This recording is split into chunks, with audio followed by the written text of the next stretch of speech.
there, my name is Ida Svege, and thank you for the opportunity to share our ideas and work with you. I will present the Kavli Trust Program on Health Research, a funding program developed and designed to enhance evidence-based research and minimize research waste. It has been estimated that about 85% of all health research is avoidably wasted.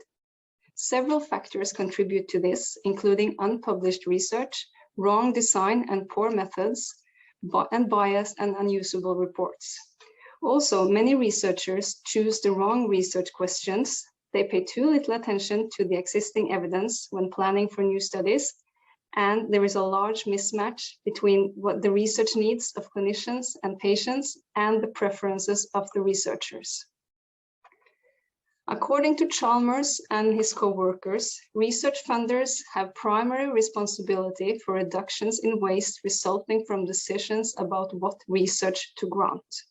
They recommend that funders should demand that proposals are justified by systematic reviews of what is already known, and that funders should consider engaging users in prioritization, make demands on the grantees, and to evaluate and share information about their own processes and portfolios. Based on this, the Kavli Trust wanted to develop a funding program using measures to identify and prioritize evidence gaps in order to enhance the potential relevance of research. First, the board decided that the program should target child and adolescent mental health.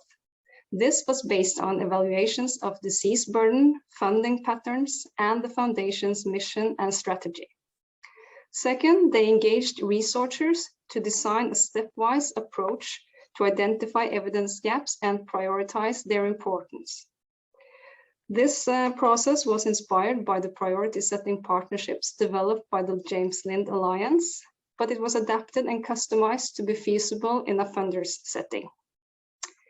Third, annual calls for proposals were announced and a two-step peer-reviewed application process was established. In the first step, experienced researchers identified evidence gaps based on systematic reviews. Second, the users provided feedback on which of the evidence gaps that were most important to close. And then the top-ranked evidence gaps were included in the call for proposals, and research groups who wanted to apply for funding had to address one or more of the evidence gaps. A two-step peer review process was applied, and the grantees were committed to pre-registration, to open access publication, and to involve users in the research process. Results. From 2017 to 2020, we had annual calls, each comprising 8 to 11 evidence gaps for the researchers to address. 2,000 to 3,000 systematic reviews were screened, and a total of 103 evidence gaps were identified. In total, 6 user organizations and about 700 individual users participated in the prioritization of the gaps. 145 proposals were submitted, 24 to 56 in each call, and a total of 10 Nordic and UK projects were granted a total of 9.5 million euros. Most projects were clinical trials investigating treatment effects. The annual cost of running the program was approximately 75,000 euros.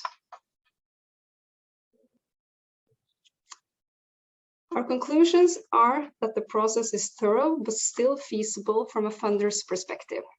The program has some limitations, but it enables the Kavli Trust to support relevant research and hopefully avoid research waste. Thank you.